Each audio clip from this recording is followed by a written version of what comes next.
आप सभी मित्रों का बहुत बहुत स्वागत करता हूं। मेरे दोस्त, आपने देखा हमने पिछले वीडियो में आदिकाल तक की चर्चा की थी और हमने कहा था कि अब मिलेंगे नेक्स्ट वीडियो में तो चर्चा प्रारंभ करेंगे भक्ति काल की। देखिए दोस्तों, वास्तव में भक्ति काल का आना हिंदी साहित्य में एक बहुत बड़ा परिवर्तन था। परिवर्तन क्या था, आइए पहले थोड़ी सी इसकी राजनीतिक पृष्ठभूमि आपको बताता हूं। मोहम्मद बिन तुगलक का समय आते आते, लास्ट में मैं इसकी पूरी वीडियो भी आप पूरा वो दिखाऊंगा जिससे आप जो है स्क्रीनशॉट ले सकें, लेकिन आइए थोड़ी चर्चा कर लेते हैं।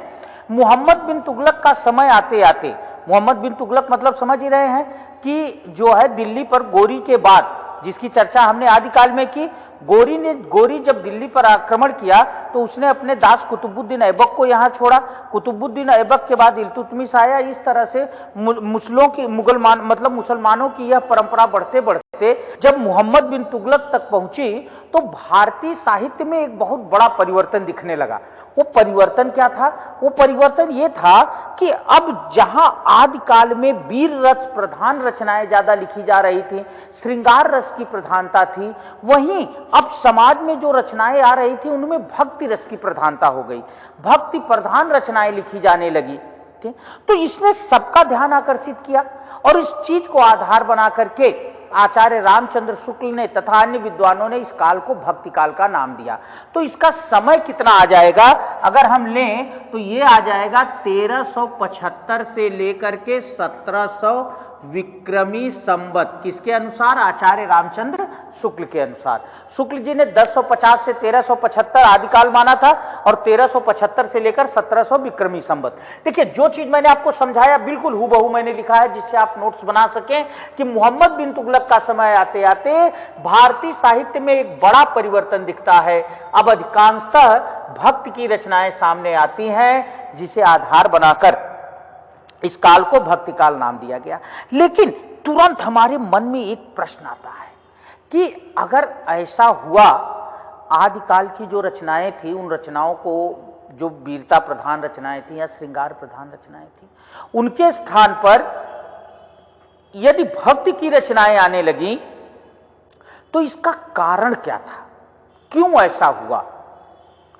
तो इसका कारण दोस्तों ये था कि आचार्य शुक्ल ने इसे अपने ढंग से व्याख्यायित किया, हजारी प्रसाद द्विवेदी जी ने अपने ढंग से व्याख्यायित किया। आचार्य शुक्ल जी ने कहा कि अपने पौरुष से हताश जनता के सम्मुख दो ही विकल्प थे, या तो वे भगवान की शरण में चले जाएं या तो दुर्व्यसनों में लिप्त हो जाएं। लोगों ने प्रथम को चुना। मतलब शुक्ल जी ये कह रहे थे कि जैसे जैसे मुगल साम्राज्य, मतलब जो इस्लाम जब भारत में प्रवेश किया तो जैसे जैसे इस्लाम भारत में बढ़ता जा रहा था, हिंदू राजा महाराजा हारते, निराश होते, थकते चले जा रहे थे।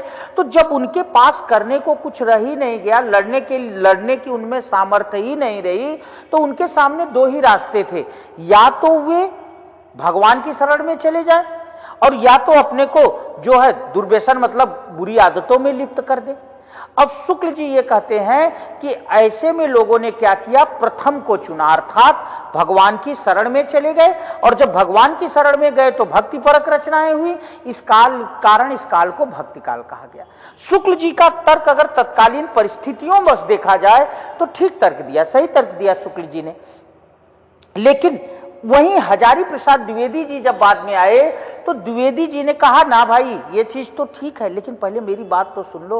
उन्होंने कहा, मैं जोर देकर कहना चाहता हूं कि यदि इस्लाम भारत न भी आया होता तो भक्ति काल का स्वरूप 12 आना वैसा होता जैसा है।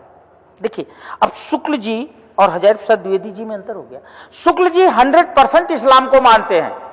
हजारी प्रसाद द्विवेदी जी ने 12 आना कहा कि वैसा ही होता, अर्थात केवल 4 आना इस्लाम को माना। मतलब शुक्ल जी 100% मानते हैं तो हजारी प्रसाद द्विवेदी जी इस्लाम का प्रभाव मात्र 25% मानते हैं। तो आखिर में 75% क्या माना उन्होंने?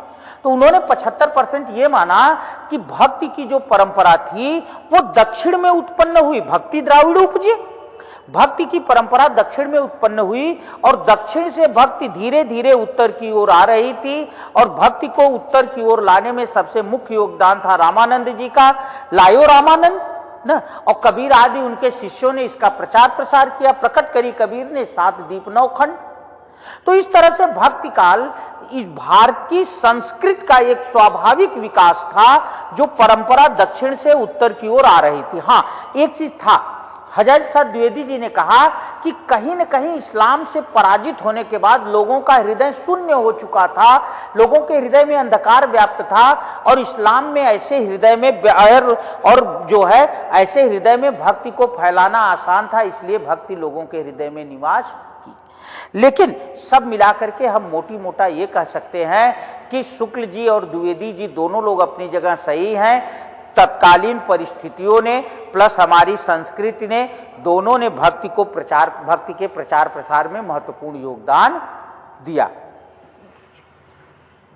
ठीक, अब देखिए एक बहुत महत्वपूर्ण प्रश्न, मोस्ट इंपॉर्टेंट प्रश्न जो कई बार पूछा भी गया है।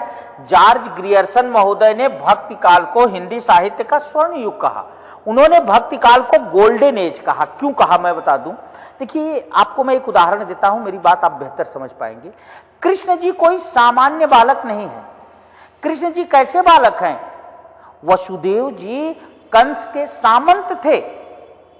वसुदेव जी जमींदार थे, और जमींदार का बच्चा कैसा होना चाहिए? ठाट बाट वाला एकदम जो है। लेकिन कृष्ण जी क्या करते हैं? सूरदास ने कृष्ण का कैसा वर्णन किया। कृष्ण दिन भर डंडा लेके गाय चराते हैं जंगल में, सांझ होते गायों के साथ घर आते हैं, जो है जितने भी वहां ग्वाल बाल हैं उनके साथ जो है क्रिकेट खेलते हैं या कंदुक खेलते हैं, उनके साथ पेड़ों पर दौड़ते हैं, माखन चुराते हैं। मतलब कृष्ण जी का जो कार व्यापार है वो बिल्कुल एक सामान्य परिवार के बालक की तरह से है। अब आप मेरी बात समझ रहे होंगे कि कृष्ण जी हैं तो एक सामंत के लड़के, लेकिन उनकी जो क्रियाकलाप है वो बिल्कुल एक सामान्य घर के बालक की तरह से है। इसी चीज को सबसे पहले वॉच आउट किया किसने? ग्रियर्सन ने। ग्रियर्सन ने कहा भक्ति काल का जो साहित्य है वो उसमें पहली बार सामान्य जनता के सुख दुख को सामने लाया गया, इसलिए भक्ति काल हिंदी साहित्य का स्वर्ण युग है। ठीक, अगला, रामचंद्र शुक्ल जी ने भक्ति काल को पहले 2 भागों में बांटा, फिर 4 भागों में बांटा। कैसे बांटा ये देखिए, यहां मैंने एक खाका बना दिया है, एक ग्राफ बना दिया है, जिससे आप आसानी से समझ पाएंगे। शुक्ल जी ने भक्ति काल को पहले निर्गुण और सगुण 2 भागों में बांटा, फिर निर्गुण को ज्ञानाश्रयी शाखा और प्रेमाश्रयी शाखा तथा सगुण को राम भक्ति शाखा और कृष्ण भक्ति शाखा, इस तरह से 4 भागों में विभाजित किया। ठीक, अब आइए हम एक एक की चर्चा प्रारंभ करते हैं दोस्त। सबसे पहले हम उठाते हैं ज्ञानाश्रयी शाखा। देखिए, अगर इस शब्द पर आप गौर करेंगे तो अपने आप आपको इसका सही विकल्प मिल जाएगा। ज्ञानाश्रयी शाखा, ज्ञान धन आश्रय धन ई, न ज्ञान का आश्रय लेने वाली शाखा।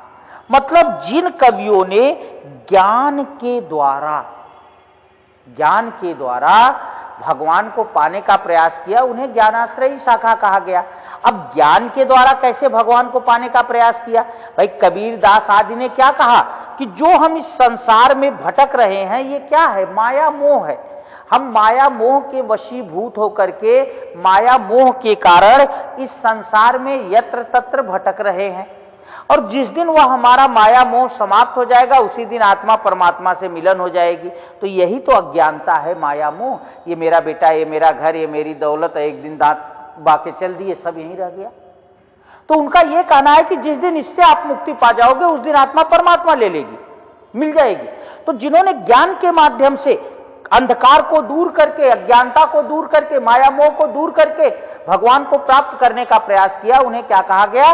ज्ञानाश्रयी शाखा, अथवा संत कवि कहा, ज्ञानाश्रयी शाखा अथवा संत कवि कहा गया। ठीक, अब यदि हम संत कवियों की चर्चा करें दोस्त, ध्यान दीजिएगा, संत कवियों, अच्छा एक चीज और छूट गई, थोड़ा सा ध्यान दीजिए। सबसे पहले आपको यही बता देता हूं कि निर्गुण कौन है। देखिए, निर्गुण का मतलब ये नहीं है कि निर्माने बिना गुण माने गुण का। अगर गुण न हो तो भगवान काहे का? गुण है, लेकिन निर्गुण का समानार्थी है निराकार। मतलब वह ईश्वर जो मानव रूप में धरती पर अवतार नहीं लेता वही निर्गुण है, वही निराकार है। और निर्गुण की उपासना करने वाले 2 हुए, ज्ञानाश्रयी, प्रेमाश्रयी। मैंने ज्ञानाश्रयी के बारे में आपको बता दिया कि जिन लोगों ने ज्ञान के द्वारा अंधकार, अपने मन के अंधकार, अहंकार, माया मोह को दूर करके भगवान को प्राप्त करने का प्रयास किया, उन्हें ज्ञानाश्रयी शाखा कहा गया दोस्त। और इस शाखा के संतों, इस शाखा को कवियों को संत कवि भी कहा गया। यदि हम इसके संत कवियों की चर्चा करें तो सबसे मुख्य और सबसे प्रमुख नाम इसमें है संत कबीर दास जी का। अब आइए कबीर दास जी की चर्चा करते हैं दोस्त। आप लोग अच्छी तरह से जानते हैं कबीर दास जी कहा जाता है कि किसी विधवा ब्राह्मणी के गर्भ से पैदा हुए थे। सब मिलाकर के किसके गर्भ से पैदा हुए ये महत्वपूर्ण नहीं है, लेकिन यह जरूर महत्वपूर्ण है कि कबीर दास किसी ऐसी माता पिता के संतान थे जिसे सामाजिक रूप से जिनके संबंधों को मान्यता नहीं थी। इसलिए कबीर दास को पैदा होते ही उनकी माता ने उन्हें लहरतारा तालाब के किनारे छोड़ दिया। और उसी समय संयोग से वहां से नीरू और नीमा नाम के, देखिए मैं बता देता हूं, जल्दी लोग जान ही नहीं पाते, नीरू कबीरदास जी के पिता का नाम था। नीरू का एक दूसरा नाम अली भी मिलता है, नोट कर लीजिएगा, नीरू का दूसरा नाम अली है। ठीक, तो नीरू कबीरदास जी के पिता का नाम था, नीमा उनकी माता का नाम था। तो उसी समय वहां से नीरू और नीमा नामक जुलाहा दंपति गुजर रहे थे, पति पत्नी जा रहे थे। और संयोग की बात देखो मेरे दोस्तों, प्रभु की मर्जी, उनकी अपनी कोई संतान नहीं थी। उन्हें एक बालक तालाब के किनारे पड़ा मिला। देखते ही उनकी आंखें चमक गई। बड़े प्रेम से उस बालक को गोद में उठाया, घर ले गए और अपने पुत्र की तरह से पाला पोसा। और वही बालक उनका नाम रोशन करने वाला, संसार में उन्हें अमर करने वाला परम भक्त कवि कबीरदास जी हुए। ठीक, कबीरदास, अच्छा नीरू और नीमा जाति से जुलाहे थे। कबीरदास जी भी जुलाहा का काम किया उन्होंने, तन्ना बन्ना, लुई ताना, तमाम चीजों का वर्णन कबीर के यहाँ है। और ये नहीं, साफ साफ कहते हैं कबीरदास जी कि तनना बुनना तजो कबीर, राम नाम लिख लियो शरीर। और मुश मुश रोवे कबीर कमाई, ये बालक कैसे जिए खुदाई। सीधे सीधे कहते हैं कि मैंने तन्ना बनना, जो घर में काम होता था कपड़ा बुनने का, वो सब छोड़ दिया और राम नाम की लौ लगा ली। और मेरी माँ रोती है कि ये कैसे जिएगा, ये इसकी आजीविका क्या होगी, ये घुमर के प्रवचन देने से थोड़ी पेट भरेगा, पत्नी क्या खाएगी, बच्चे क्या खाएंगे। आप जानते हैं कबीरदास जी की पत्नी का नाम लोई था, पुत्र कमाल, पुत्री कमाली था, क्या खाएंगे। लेकिन वो कहते हैं हे मां परेशान मत हो, सबका पालन पोषण करने वाला वो परम पिता परमेश्वर।